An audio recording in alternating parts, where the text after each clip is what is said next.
महाराष्ट्र नवनिर्माण सेनेचे सातारा जिल्हाध्यक्ष धैर्यशील पाटील यांनी दहिवडी आगाराचे आभार मानले। म्हसवड भागातील 50 गावांच्या बसेस दहिवडी आगाराच्या मार्फत रद्द करण्यात आल्या होत्या। त्या पूर्ववत सुरू हव्यात यासाठी धैर्यशील पाटील यांनी मनसैनिकांसह दहिवडी बस स्थानकाचे आगार प्रमुख कपिल डुबल यांच्याकडे निवेदन देत बस सेवा पूर्ववत सुरू न झाल्यास आंदोलनाचा इशारा दिला होता। या मागणीची दखल घेऊन दहिवडी आगाराने खरसुंडी आणि विरळी मुक्कामी या दोन्ही गाड्या आज पोहोच सुरू केल्या, अशी माहिती आगार प्रमुख कपिल डुबल यांनी दिली। या प्रकरणी महाराष्ट्र नवनिर्माण सेनेचे सातारा जिल्हाधिकारी यांनी आपल्या कार्यकर्त्यांसह कपिल डुबल यांना पुष्पगुच्छ देऊन दहिवडी आगाराचे आभार मानले। यावेळी महाराष्ट्र नवनिर्माण सेना विद्यार्थी सेनेचे सातारा जिल्हाध्यक्ष सागर कट्टे, दहिवडी शहराध्यक्ष शुभम खांडे, नानासो कट्टे, प्रथमेश नवले, निलेश सोनवणे, रामभाऊ कट्टे, विश्वराज कट्टे यांच्यासह मनसैनिक उपस्थित होते। उर्वरित बसेस 10 तारखेच्या दरम्यान सुरू होतील। तसेच यापुढे आगाराकडून प्रवाशांना कोणतीही तकलीफ होणार नसल्याचंही त्यांनी सांगितलं। गेली 4 दिवसापूर्वी आम्ही दहिवडी आगारचे डिपो मॅनेजर डुबल साहेब यांना एक निवेदन दिलेलं होतं।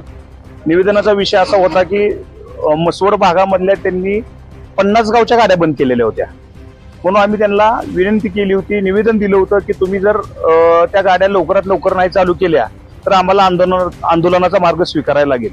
त्या पद्धतीने त्यांनी 8 दिवस जाऊनच नाही दिले। गेल्या 2 ते 3 दिवसापासूनच त्यांनी गाड्या चालू केल्या, म्हणून त्यांनी आम्ही पुष्पगुच्छ देऊन त्यांचे आज अभिनंदन केलेलं आहे। आणि त्यांनी आम्हाला शब्द दिलेला आहे की म्हसवडवासियांना किंवा मान तालुक्यातील कुठल्याही गावांना एसटीचा कुठलाही त्रास होऊन देणार नाही याची त्यांनी हमी घेतलेली आहे। म्हणून आम्ही आज त्यांना पुष्पगुच्छ देऊन त्यांचं अभिनंदन केलेलं आहे।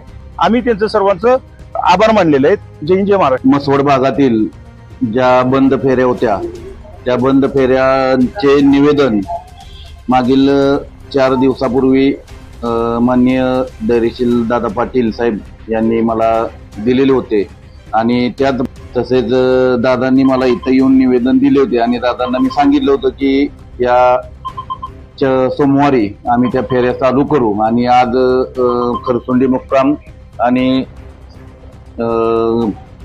आपला विरळी मुक्काम या 2 मुक्कामाच्या सर्व फेऱ्या पूर्ववत म्हसवड भागातून चालू केलेल्या आहेत। तसेच येत्या 10 तारखेला शाळा चालू होतात, त्या संदर्भात आम्ही मेडद मुक्काम आणि मार्डी मुक्काम या दोन्ही मुक्कामचे नियोजन केलेलं आहे। 10 तारखेपासून सर्व फेऱ्या पूर्ववत सुरू होतील आणि कोणताही त्रास म्हसवडवासियांना होणार नाही।